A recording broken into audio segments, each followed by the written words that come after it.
¿Quién piensa que estamos en los últimos tiempos? A ver, que levante la mano.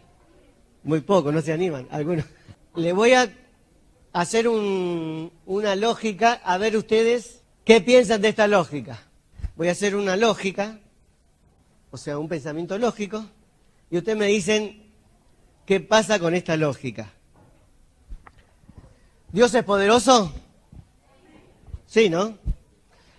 ¿Puede hacer una piedra tan grande, tan grande, tan grande que no la pueda levantar?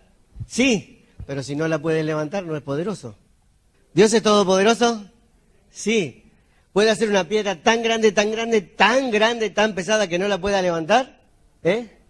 Pero sí, la puede. ¿Ven que son pensamientos lógicos pero tramposos? Porque si decimos, claro, Dios es poderoso, puede hacer una piedra tan grande que no la pueda levantar.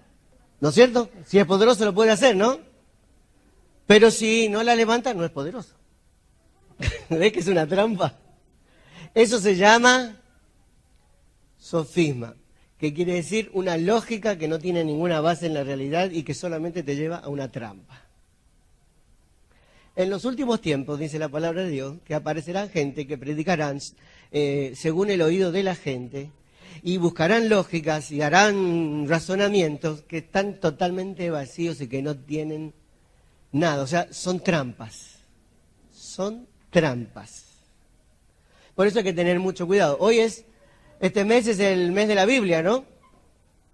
Bueno, un texto fuera de contexto es un pretexto. Entonces, cuando vos sacás un texto fuera del contexto, le haces decir cualquier cosa y te puede llegar a lógicas y a conclusiones que están totalmente equivocadas. Lo primero que te enseñan cuando vas a filosofía es fuentes correctas. Si vos sabés sacar conclusiones de una fuente correcta, entonces va a llegar a conclusiones correctas. Pero si no usas fuentes correctas, sonaste.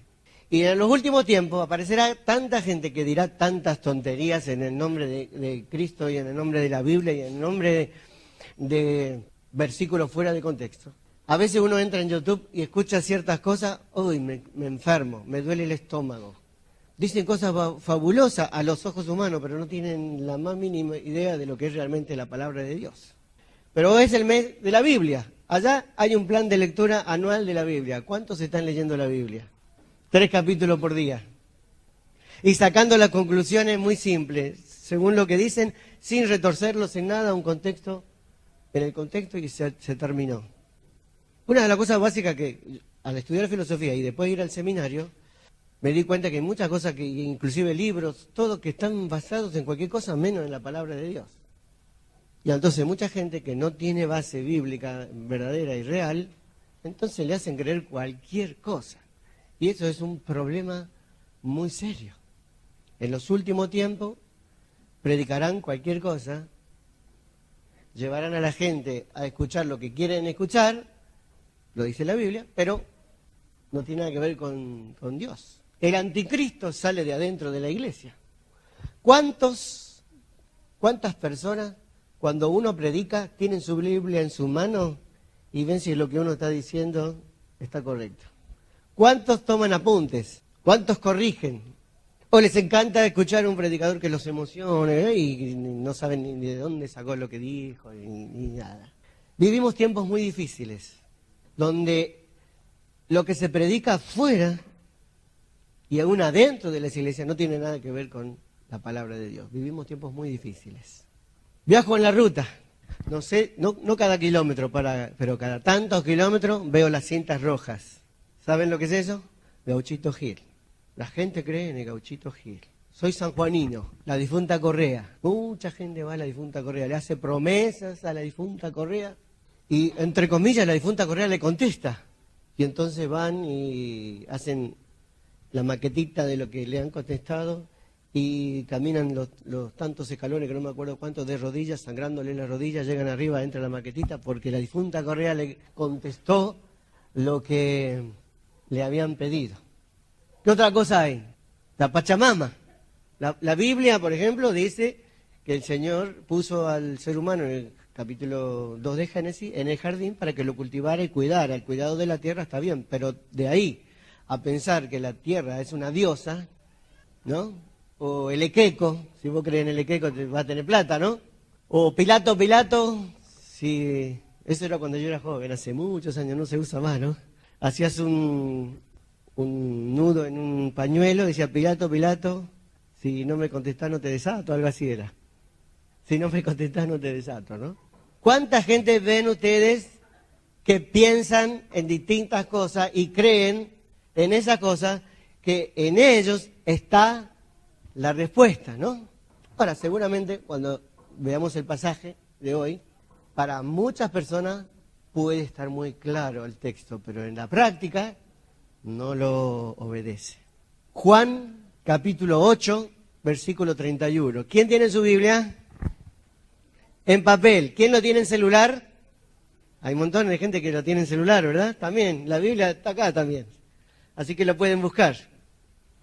Póngalo en modo de avión, no se entera si lo llaman, pero está usando la Biblia ahí en su celular. Juan, capítulo 8, versículo 31. Yo voy a leer de NBI, también puede buscar ahí Reina Valera o las distintas versiones. Dice, Jesús se dirigió entonces a los judíos que habían, ¿qué dice acá? Creído en Él. Primer paso, estaban con Jesús porque habían creído en Él. Pero el Señor les pide algo más que creer. Dice, si se mantienen fieles, ¿a quién? A mis enseñanzas, serán realmente mis discípulos. O sea, una cosa es ser creyente, porque Jesús ¿a quién estaba hablando? A los judíos que habían creído en Él. Si yo levanto la mano, ¿cuántos creen en Jesucristo? Levante la mano. Pero Jesús le dice algo más. Si se mantienen fieles a mis enseñanzas, seréis verdaderamente mis discípulos. Y la gran comisión es ser y hacer discípulos. Es más importante hacer discípulos que solamente creer. Si se mantienen fieles, ¿a quién? A mis enseñanzas. ¿Las de quién? De Jesucristo. ¿Y dónde se encuentran las enseñanzas de Jesucristo? En los evangelios, en la Biblia, sobre todo en los evangelios, lo que dijo Jesucristo. Si se mantienen fieles a las palabras de quién? De Jesucristo. Muchísimas predicaciones, muchísimos videos, no resisten una lectura de los evangelios. Yo me he encontrado con gente que cree cosas que solamente por leer lo que dice Jesucristo quedan afuera. Si se mantienen fieles a las palabras, a las enseñanzas de quién? De Jesús. Y el 32, y dice, ¿y conocerán qué cosa? La verdad. Y la verdad los hará libres. ¿Quién quiere ser libre? ¿Quiere estar desatado, liberado? Entonces tenés que ser fiel a la enseñanza de Jesucristo, porque así vas a conocer la verdad, y la verdad te hace libre. Y cuando lees los evangelios, no solo tenés que pensar en lo que Jesús dijo, sino en lo que Jesús hizo, porque está mezclado. No sé si se dieron cuenta cuando leen los evangelios, que Jesús da una enseñanza y después la practica. Da una enseñanza y después hay una cosa que sucede, y ese es un ejemplo de cómo se practica. Dice, versiones, ¿no? Conoceréis la verdad y la verdad los hará libre. La verdad se conoce con las enseñanzas de Jesucristo. Y seremos verdaderamente discípulos si somos fieles a las enseñanzas de Jesús. Y los judíos que estaban escuchando, ¿qué hicieron? ¿Se pusieron contentos con esas palabras? No, se enojaron y dijeron, nosotros somos descendientes de Abraham, le contestaron. Y nunca hemos sido esclavos de nadie. O sea, la palabra que le pegó a los judíos que estaban escuchando, de toda la que le dijo fue, la verdad os hará libre. Y ellos dijeron, pero si nosotros somos libres, somos hijos de Abraham, nunca hemos sido esclavos de nadie. Y entonces, ¿qué le dice? Nunca hemos sido esclavos de nadie. ¿Cómo puede decir que seremos liberados? O sea, la idea de que ya son libres. Y ciertamente Jesús le contestó, ciertamente les aseguro que todo el que peca es esclavo del pecado. O sea, se engancha con ese pecado, con el pecado, y queda esclavizado. Respondió Jesús. Ahora bien, el esclavo no se queda para siempre en la familia, pero el hijo sí se queda en ella para siempre. Y habla también de llegar a ser hijos verdaderos de Dios, ¿no? Así que si el hijo los libera, serán ustedes, ¿qué dice acá? Verdaderamente libres. Yo sé que ustedes son descendientes de Abraham, sin embargo, procuran matarme porque no está en sus planes aceptar mi palabra. ¿Cómo puede ser, yo digo en este versículo, cómo puede ser que los que están con Jesús sean gente que cree en Jesús y a su vez quieran matarlo? ¿Se puede ser creyente y querer matarlo? ¿Cuánta gente creen ustedes que uno encuentra que creen en Dios, creen en Jesucristo, pero después hace cosas barbaridades como querer matarlo? ¿Hay gente así? Jesús leía el corazón de los judíos, así que evidentemente creían en él, pero lo querían matar. Dice, yo sé que ustedes son descendientes de Abraham, sin embargo, procuran matarme porque no está en sus planes aceptar, ¿qué cosa? Mi palabra. Y vuelven a enfatizar en estos textos mi palabra, mis enseñanzas, ¿no? La palabra, la palabra, la palabra. O sea, creo en Jesucristo, sí es hijo de Dios, murió en la cruz, todo bien, pero cuando leo ciertas cosas en la Biblia no son practicables, hago otra cosa. No creo que la palabra sea realmente verdad, no creo que lo que dice la Biblia sea bueno, no, eso no sé. Y le empiezo a buscar excusas. Eso era para antes, eso no sé qué, no, pero esto no se puede. ¿Cómo voy a hacer esto que dice la Biblia? Si hago todo esto, me va a pasar tal cosa. No creen en la palabra. No, sí, empiezan con las malas lógicas de falta de conocimiento. Dice, claro, porque lo escribieron los hombres, no sé qué, cualquier cosa, menos aceptar lo de Jesucristo, ¿no? Dice, yo hablo de lo que he visto en presencia del Padre, así también ustedes hagan lo que del Padre han escuchado. Y el 39 se enojaron, dice, nuestro Padre es Abraham, le explicaron. Y Jesús les retruca, si fueran hijos de Abraham, harían lo mismo que él hizo. Confiarían en la palabra de Dios y se irían de su tierra y su parentela y serían obedientes y cumplirían la misión que tienen, ¿no? Ustedes, en cambio, quieren matarme. A mí, que les he expuesto la verdad que he recibido de parte de Dios. Abraham jamás haría tal cosa. Las obras de ustedes son como las de su padre. Y entonces dicen, nosotros no somos hijos nacidos de prostitución, le reclamaron. Un solo padre tenemos, y es Dios mismo. Y los versículos que siguen, dice, si Dios fuera su padre, le contestó Jesús, ustedes me amarían, porque yo he venido de Dios y aquí me tienen. No he venido por mi propia cuenta, sino que Él me envió. ¿Por qué no entienden mi modo de hablar? ¿Por qué no pueden aceptar mi palabra? ¿Se enojaría así Jesús o sería suavecito? ¿Se puede uno enojar con las cosas santas? Sí, ¿no? Jesús lo sacó al latigazo a todos los que estaban comerciando en el templo. Y les pateó las mesas y les dijo un montón de cositas, ¿no? ¿Por qué no pueden aceptar mi palabra? Ustedes son de su padre, el diablo, cuyos deseos quieren cumplir. Desde el principio este ha sido un asesino y no se mantiene en la verdad, porque no hay verdad en él. Cuando miente, expresa su propia naturaleza, porque es un mentiroso, es el padre de la mentira. Y sin embargo a mí, que le digo la verdad, no me cree. ¿Quién de ustedes me puede probar que soy culpable de pecado? Si digo la verdad, ¿por qué no me creen? El que es de Dios escucha lo que es Dios dice. Pero ustedes no escuchan porque no son de Dios. ¡Wow! Tremendo, fuerte, ¿no? Acá énfasis, o como un centrito que hay en este pasaje, es la libertad. Y habla de libertad, no de cualquier libertad.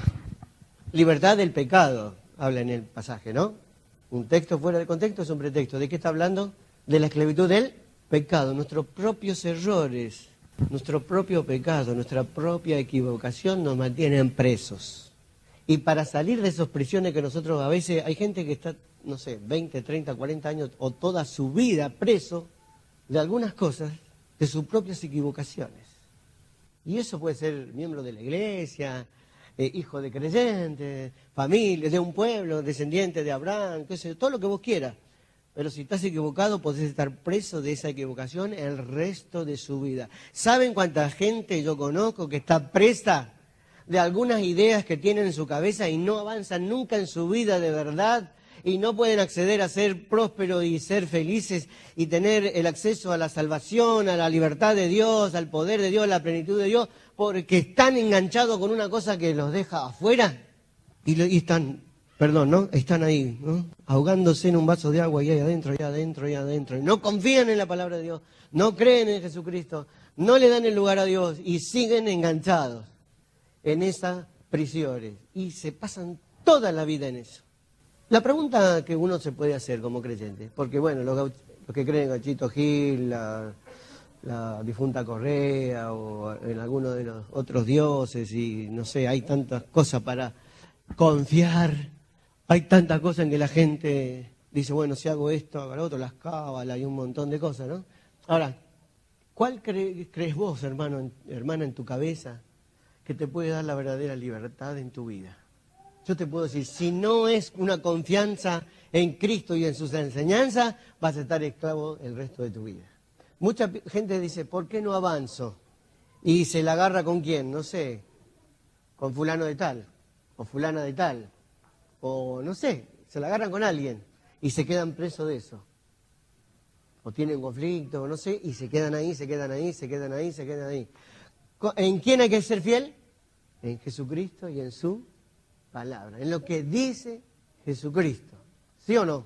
Sí. El que cree en mí, aunque esté muerto, ¡ta! ¿Vos crees eso? ¿Qué otra palabra? A ver, hay un montón. Niéguese a sí mismo, tome su cruz cada día y sígame. ¿Vos crees eso? Entonces te tenés que negar a vos mismo.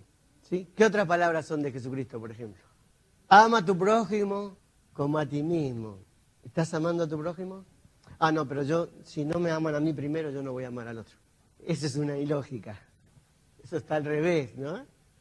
O como el viernes que hablamos, uno de los errores es ese, ¿no? Si dice la palabra, si algún hermano peca contra ti o se ofende contra ti, el que tiene que tomar la iniciativa, ¿quién es? ¿El que se equivocó o el ofendido? Según la Biblia, el ofendido es ilógico, es injusto. Porque como si me la hicieron, él me tiene que pedir perdón a mí, si encima que me la hace, yo le tengo que ir a buscar. Es ilógico, no tiene lógica. Pero la Biblia dice que si alguien ha pecado contra vos, o otra traducción, si alguien te ha ofendido, el que tiene que ir a buscar el arreglo en intimidad uno a uno es el ofendido. Y Pedro le dice, ¿y cuántas veces lo tengo que perdonar? 7, hasta 7, ¿no? Y Jesús le dice, 70 veces, es ilógico. ¿Cómo encima que me lo hace lo tengo que perdonar? 490 veces, es ilógico, es injusto, ¿o no? Pero lo dice la Biblia, no tiene lógica, pero lo dice la Biblia. ¿Por qué será? ¿Debe haber alguna otra lógica o no? El que quiera ganar su vida, la perderá, sonaste. O sea que si vos te invertís, que quiero salir adelante, que esto que tengo acá, y vamos a salir adelante, quiero ganar esta vida, pasarla bien y conseguir la cosa, la perdiste. Chao. Es ilógico. Pero la palabra de Dios dice, el que pierda su vida por causa de mí, ahí está, cláusula, por causa de mí, ¿qué va a hacer? Es ilógico. ¿Cómo? Yo abandono todo, me dedico a ser fiel al Señor y a su palabra y voy a ganar la vida. Ups, no tiene lógica, ¿ves? Lógica. Quiero recibir. La palabra de Dios es, más bienaventurado es dar que recibir. O sea que primero hay que dar si vos querés recibir. Quiero que me amen. Entonces, ¿qué hay que hacer? Amar primero. Quiero que Dios me bendiga. ¿En qué querés que Dios te bendiga? A ver, decime. Con dinero. ¿Querés que Dios te bendiga con dinero? Pues bueno, ¿le estás dando a Dios lo que es de Dios? ¿El diezmo, por ejemplo?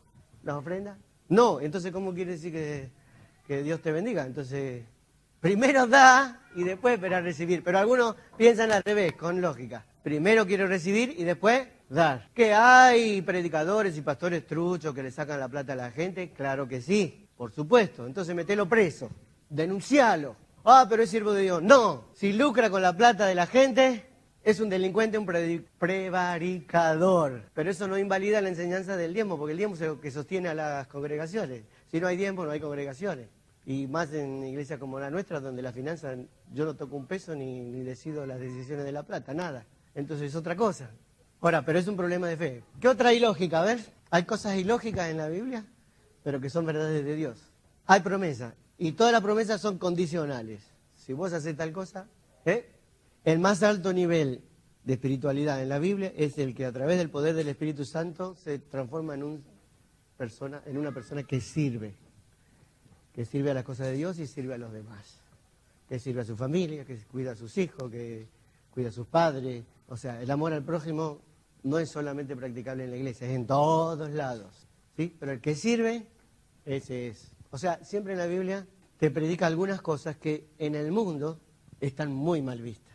Y hay muchas cosas que se te dicen en contra de la Biblia, pero que a mucha gente le parece lógico. Pero la Biblia te dice otra cosa. Ah, no, pero entonces eso no es practicable, ¿viste? Llegar virgen al matrimonio no es practicable. ¿Cómo que no? Es un principio bíblico, es una verdad. Bueno, pecaste. Bueno, hay restitución, hay verdades de Dios para ayudar a la persona que se equivoca, ¿cierto? Pero los principios bíblicos siguen siendo vigentes siempre. Eso es muy importante, ¿no? La palabra de Dios, si vos no lees la Biblia, yo siempre recomiendo que la leas en una o dos traducciones, no una sola. No te quedes solo con Reina Valera, sino NBI o Dios habla hoy y varias traducciones. Menos la de los testigos de Jehová, se pueden usar otras versiones. Si tenés duda, habla conmigo. Pero tenés que leer la palabra de Dios. Porque la palabra de Dios, especialmente leer los evangelios. ¿Querés leer nada más que los 4 evangelios? Leé los 4 evangelios nada más. Porque las enseñanzas de Jesucristo y lo que hizo Jesucristo son la base fundamental de tu verdadera libertad. ¿Qué dice la palabra de Dios? Si se mantienen fieles a mi enseñanza, serán realmente mis discípulos. Conocerán la verdad y la verdad los hará libre. Y Pablo dice, si Cristo os libertares, seréis verdaderamente libre también. O sea, hay distintas versiones, tanto en el Evangelio como en Pablo, que dice lo mismo, ¿verdad? Gálatas es la carta de la libertad. Entonces, hermano, hermana, lee la palabra de Dios. La palabra de Dios te va a sorprender. Cree en la palabra de Dios, confía en la palabra de Dios. No te agarres de palabritas, agárrate de todo el texto. No de un solo versículo, sino de los párrafos, del libro. ¿Sí? Quizás yo tendría que dar un curso de cómo estudiar la Biblia para no meter la pata. Pero nunca te agarres de un versiculito ahí descolgado, siempre lee todo. Y quédate no con una palabrita en particular, sino con el espíritu general del texto. Porque en esto que estamos leyendo, es obvio que la fidelidad es a Jesucristo, que Cristo quiere discípulos, pero las enseñanzas son las que te hacen libres. Y el problema de los judíos es que creían en Jesucristo, pero eran esclavos del pecado. Y lo que los puede liberar del pecado es Jesucristo y sus enseñanzas. La palabra de Dios es la verdad, y la palabra de Dios es la que te va a hacer verdaderamente libre. Amén. Podríamos seguir en muchas cosas, pero creo que lo que hay que decir ya está dicho. ¿Sí? Yo prefiero, hermano, como pastor, que vos leas en tu casa la Biblia y agarres un cuadernito o en los celulares o en la tablet o en la notebook o en la netbook o lo que vos quieras y te hagas unas notitas para sacar las conclusiones de ahí y después, si tenés dificultades con alguna cosa, chequeá con los que Dios nos ha dado el privilegio de saber un poquito más. Es preferible eso que te pases todo el día viendo videos de distintos predicadores. Porque la palabra de Dios es la verdad. Y hay que amar la palabra de Dios. Sé que hay dificultades con las traducciones, pero cuando vos tenés dudas, juntad todas las versiones bíblicas que vos tengas, todas las traducciones en castellano, y cuando veas que en una dice fe, y en la otra dice fidelidad, y en la otra dice confianza, lo que tenés que hacer es juntar todo eso, y no quedarte con una, sino juntarlo, porque lo que está haciendo es traducir el original, que una sola palabra significa las 3 cosas, y el traductor tiene que elegir una. Entonces cuando me dicen, ¿cuál traducción es mejor que la otra? Yo le digo, todas juntas. ¿Está bien? Pero leeré la palabra. Si tenés dudas con alguna cosa, preguntá. Me gustaría tener 200 preguntones, pero porque están leyendo la Biblia, porque están investigando la palabra, ¿cierto? Y lo primero que debería hacer alguien es leer los evangelios. El plan ahí es Génesis a la mañana, Salmo al mediodía, pero termina en la noche con un evangelio. En 290 días podés leer los evangelios, ¿sí? Muy bien. Hoy hablamos esta mañana que la palabra que aparece ahí en los mandamientos, cuando dice que Reina Valera dice bien, como yo visito la maldad de los padres sobre los hijos hasta la 4ª generación, NBI traduce castigo. Pero en hebreo, justamente los miércoles estamos con el grupito de la iglesia traduciendo la Biblia directamente, con Ángel, Rich y Gabriel, vos estás ahí. Y él puede ver por sus propios ojos ahora que es Pocket, que es visito. Y hablábamos de eso, de la discusión. Quizás hoy me vaya del tema, pero muchas veces, hablando de lo de hoy, voy a hacer así. Una traducción dice, yo visito la maldad hasta la 4ª generación. Y otra traducción dice, yo castigo la maldad hasta la 4ª generación. Entonces, el pasaje de hoy dice que hay que creer en Jesucristo, pero ser fiel a las palabras de Jesucristo. Entonces, en teología es fácil, es Jesucristo como clave hermenéutica. Entonces, si tengo que elegir en pensar en que los visita, ¿qué quiere decir los visita? Que aunque alguien haya sido perverso y siga esa perversidad en la familia, lo voy a ver, lo visito, así literalmente, aún hasta sus tataranietos, o lo castigo hasta los tataranietos. Entonces, como tengo que creer en Jesucristo, Jesucristo, ¿qué dijo, qué hizo con la gente que pecó? La clave hermenéutica de confiar en Jesucristo es esto. Hay un pasaje en el Nuevo Testamento que dice que a alguien estaba postrado y cuando Jesús se acerca le hacen una pregunta. ¿Quién pecó, este o sus padres? O sea, ¿por qué está postrado? ¿Por qué le pasa lo que le pasa? ¿Por su propio pecado o por algo que hizo su familia? Y Jesús, ¿qué dice? Sí, le está pasando porque se lo merece, porque pecó. ¿Eso dice la Biblia? No. ¿Qué dice? Jesús dice, ni él ni sus padres. O sea, no importa. ¿Esto qué es? La palabra de Dios que dice, para que se muestre la gloria de Dios. Entonces, la visión de Jesucristo no es quién es el culpable de lo que le pasa, sino que es una oportunidad para que se muestre el poder de Dios para salir de ahí, ¿no es cierto? Entonces nosotros podemos discutir teológicamente si es visito, castigo, esto, que lo otro, o hacer la interpretación de Jesucristo en los evangelios, que cuando a alguien le ha pasado algo, no tenemos que empezar, algo habrá hecho, o algo le habrán hecho, porque puede ser verdad, que algo haya hecho, o que algo le hayan hecho, o que reciba una maldición familiar, qué sé yo, no sé. Pero Jesús no se pone a discutir esos temas, sino que es una oportunidad para que se manifieste la gloria de Dios en esta persona que está postrado, que tiene un problema, que está enfermo por el pecado, ya sea de él o de su padre. No le importa a Jesucristo. Lo que hace Jesucristo es, ¿qué hizo con ese que estaba postrado? Lo sanó y lo liberó de su enfermedad. Entonces, desde el punto de vista bíblico, no importa quién es el culpable. Lo que importa es que es una oportunidad para manifestar el poder de Dios, la acción de Dios sobre la vida de cualquier persona que esté en problema. ¿Que todo el que pecare morirá? Sí. ¿Que recibimos consecuencias de su pecado? Sí, pero a Jesucristo no le importa eso. Lo que le importa es una oportunidad de obrar. ¿Me entienden? Eso es lo más importante. Entonces, cuando tengan duda, háganle caso a Jesucristo, vayan a ver qué hizo Jesucristo con esa situación. Y se acabó los problemas. Prácticos y reales. ¿Verdad? Si conocéis mi palabra, conoceréis la verdad. Y la verdad los hará libres. Lo que le importa a Jesucristo es que sea verdaderamente libre. Que nada de los pecados propios, ajenos o de quien sea, te tengan atrapado, sino que puedas salir de cualquiera de las situaciones, ¿sí? Si quieren, hagamos ese ejercicio con cualquier versículo bíblico y lo vamos a ver qué hizo Jesucristo con eso. Y se van a encontrar que Jesucristo siempre ve las cosas de otra manera.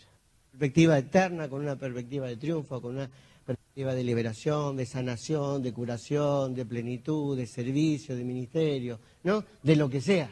Lo que no está en juego, lo que no se negocia con Jesucristo es el compromiso total con Él y con su palabra. Eso no se puede negociar con nada, ¿sí? O estás con Cristo o no estás, no hay negocio, ¿sí? Bueno, oramos, hermanos. Señor, esta mañana estamos delante de tu presencia y, Señor, te rogamos que siempre estemos fieles a ti, a tus enseñanzas, a tu palabra que nos libera, que nos enseña la verdad de verdad. La verdad verdadera, aunque sea ilógica, pero la debemos aceptar, Señor. Señor, que tu Espíritu Santo trabaje en nuestra mente, en nuestro corazón, para sacarnos todas esas ideas, esas formas de pensar equivocadas, esa que nos predican también en la sociedad o nos predican en algunos lugares, Señor. Que sea tu palabra, que sea tu práctica, que sea tu ejemplo, que sea tu vida, que sea el ejemplo que nos das, lo más importante para resolver cualquier cosa en nuestra vida, Señor.